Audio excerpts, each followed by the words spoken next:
The United States of America is extremely concerned.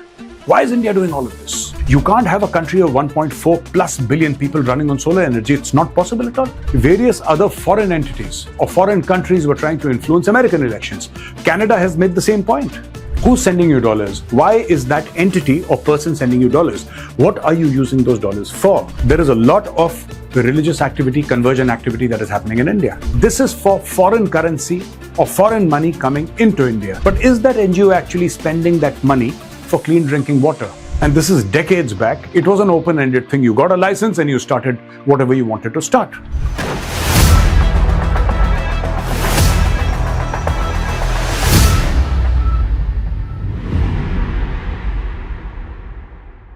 The Foreign Contribution Regulation Act, the FCRA, is now the talk of the town. A lot of people are objecting. Why has the Modi government put a spotlight on this? Is it trying to control NGOs? Because NGOs are asking difficult questions. Is this a question or is this a matter of the government trying to muzzle certain NGOs and bulldoze through whatever it wants to do? Should the government be held accountable? So on and so forth. Today, I'm going to explain to you what FCRA is about and what is the history of the FCRA and why the government, the Modi government, is trying to bring in FCRA reforms. Hi, I'm Major Gaurav Arya and you're watching Open Collar. There has been a certain track record in India as far as NGOs are concerned. Some of them are doing a fantastic job helping people and doing what they must or what they should. But there are another bunch of NGOs which seem to be working with a foreign agenda. Now, here is what it is. What is FCRA? Let me explain in detail. A law that regulates how individuals, NGOs, trusts and societies and associations receive and use foreign money. This is for incoming funds. Let us make that extremely clear. This is for foreign currency or foreign money coming into India. It regulates everything from individuals to societies to companies, etc. Everybody is controlled, or all organizations are under the umbrella of the FCRA. Now, what happens is, why do you get money? Let's say you're an NGO. Why do you get money?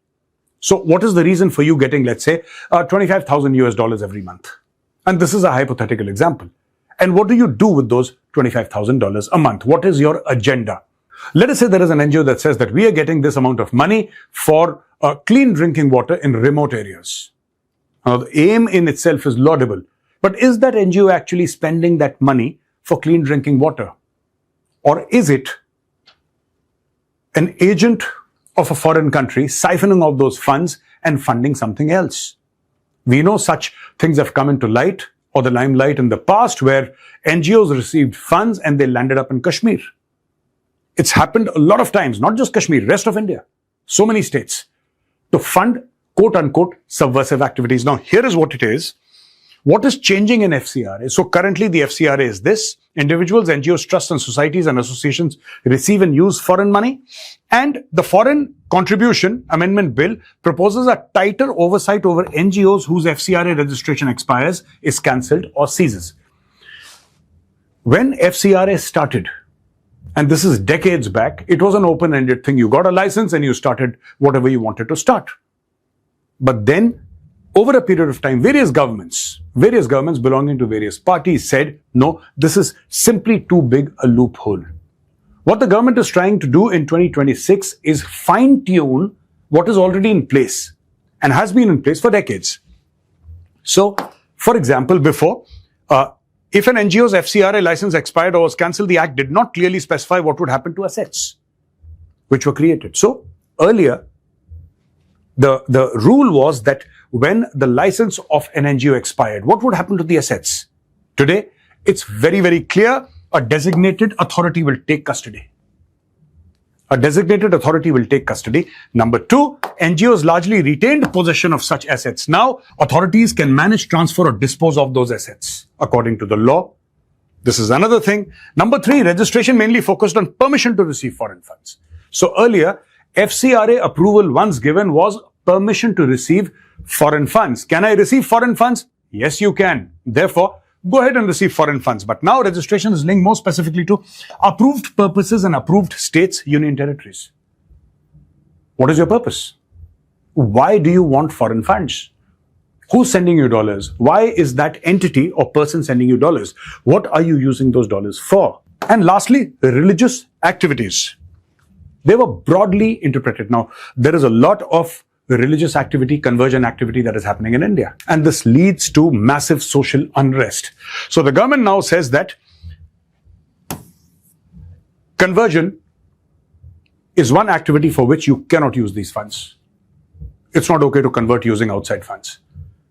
When you use outside funds to convert people, convert their religion, which means that somebody outside of India is using money for that conversion. And that is what the government says must not happen. Anybody is, free to follow whichever religion he or she desires. It's your personal wish. You can change your religion. You can follow whichever religion. But if it is done with another agenda, somebody's funding that entire exercise, then you can be sure that it's not a spiritual experience. It is a financial experience. Because then why would you need funds? If somebody believes in a certain method of worship or a certain religion, he or she is most welcome to do it. Now I'm going to discuss 3 major cases that happened. And you must know about these cases, extremely important. Foreign funds, hidden agendas. Number 1, Greenpeace India. You must have heard about Greenpeace India. Government accused Greenpeace India of using foreign funds to campaign against projects such as coal mining and nuclear power. This entire thing is extremely funny. And it moves in 2 opposite directions. The carbon footprint of coal is massive. Compared to that, the carbon footprint of nuclear energy is very, very small. People should encourage nuclear energy. You see, India has a population of 1.4 billion. It's reaching 1.5 billion. 1.5 billion people need energy. I can understand the world saying that you need clean energy. But what is clean energy? Nuclear power is clean energy. But then, when you know that if India gets energy, India will be able to progress because cheap and regular electricity, affordable and constant electricity and energy is something that is required for any country to progress. You take that away and the economic engine slows down. So suddenly you have Greenpeace saying you can't have coal, okay? You can't have nuclear energy. Then there is somebody else who will come up and say, some NGO will say, you can't build dams. Then how is India to produce electricity? Dams are not okay. Coal is not okay. Nuclear is not okay. Then what is okay? You can't have a country of 1.4 plus billion people running on solar energy. It's not possible at all. It's not possible. It's not feasible at all on wind energy. You see, in spite of India having massive solar parks, amongst the largest in the world, amongst the largest, you simply cannot generate enough solar energy to run a country like India. It's simply too massive. You can't have solar energy running a residential society. I mean, that residential society does not have that kind of space to generate enough solar energy to run that society and its needs. How can you expect? You see, coal, not okay. Nuclear, not okay. Dams, which is hydroelectric, not okay. Then what is okay? Amnesty International. Enforcement agencies alleged Amnesty received foreign funds in violation of FCRA through commercial entities. Bank accounts were frozen in 2020. Number 3, Lawyers Collective, founded by senior advocates Indra Jaisingh and Anand Grover. The Ministry of Home Affairs cancelled its FCRA license, alleging misuse of foreign contributions and violations of FCRA provisions. So, here's the deal. In 2024-25, 16,200 associations. These are active associations. There are many more. There are many associations that are dormant. They are not functional, but they can be made functional. So, 16,200 active associations in India received 22,963 crore rupees in foreign contributions. This is billions of dollars. Where did this money come from? Funding of billions of dollars in 1 year. To what end? To what purpose? So why is FCRA important for India? We are saying national security is one, democratic integrity, because foreign countries will try to influence elections. This always happens. This always happens. You can't influence elections in China because China does not have elections. It's like saying you're trying to influence elections in North Korea or in Pakistan. Elections don't happen there. In Pakistan, these are fake elections, fraud elections. But this is not just India. Not just India. Even the United States of America has said that various other foreign entities or foreign countries were trying to influence American elections. Canada has made the same point. Then you talk about transparency in the use of foreign contributions. Then we're talking about accountability, creates a clear framework for monitoring, auditing, and responsibilities of those funds. And sovereignty protects India's independence from external interference. Because when money comes inside India, and it comes from outside sources. Now, let me explain, ladies and gentlemen. Let's say you have a product, and your product is this pen.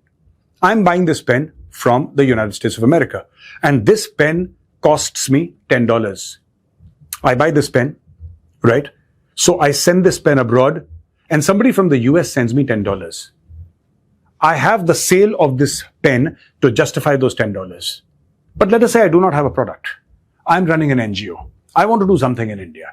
And I get vast amounts of money. In some cases, hundreds of crores per year. Hundreds upon hundreds of crores every single year I'm getting. And nobody knows why. How and where are those funds being used? That is something that we must consider. To understand this entire FCRA story, I must take you to the very beginning, where in 1976, the FCRA was created. The FCRA was created because, NGOs receiving foreign funds. It was created in 1976. Many people wrongly assume that FCRA is something that the Modi government came up with. No, they did not.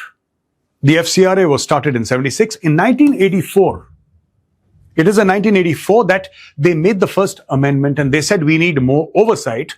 And they said, for all NGOs receiving foreign funds, brings judges within the act, broadens the definition of foreign contribution and political party. So apparently, there was money being sent from abroad to certain political parties. And that made the government slightly wary and nervous. It says political party to add audit powers. Now, in 2010, which is a watershed sort of a year, where replaces and consolidates 1976 Act. So FCRA 2010, it replaced the 1976 Act and said major changes, mandatory renewal of registration every 5 years. So in the beginning in 1976, FCRA permission was open-ended. Once you got it, frame it on a wall, do whatever you wish to do, nobody cares. Then in 1984, the government said, no, this is getting out of hand. There is political interference and also 1984, the central government said, nothing doing. The Home Ministry got into action and they changed a couple of things in the act to make it more transparent, more stringent. And in 2010, FCRA, it replaced the 1976. So this went away, and this is the act that we are talking about when we speak today. Now, after that, in 2011, rules operationalized. So registration, designated accounts and reporting formats. This happened in 2011. 2020, major amendment. Sub-granting to other associations prohibited. Administrative expense ceiling from 50% to 20% renewal subject to government inquiry. All of that happened. Then in 22, then in 20, 24, 25 and 26, which is proposed, you have the opposition up in arms. You have various bodies up in arms, right? And everybody is saying, no, the government of India is trying to control us. No, it started in 1976. It started in 1976. Now, 2026, many things, the religious conversion, mainly. Too much money is coming into India for the purposes of religious conversion. And the government says, we need oversight. US parties unite against FCRA tweaks as Capitol Hill raises concerns. Suddenly, the United States of America is extremely concerned. Why is India doing all of this? India should not do it. India should be an open democracy. Now, let me expose the open democracy of the West. United States, they have a law, Foreign Agents Registration Act, 1938. We did it in the 70s. The US did it in the 30s. And they're saying that anybody who takes money or the foreign principal on political activity, lobbying and public relations or fund disbursement, periodic public filings, what it requires. This is what it is, an enforcement, criminal and civil penalties. US has a law. But if India has a law, the US is a problem. This is what it is. Foreign Agents Registration Act. Australia, Foreign Influence Scheme Act 2018.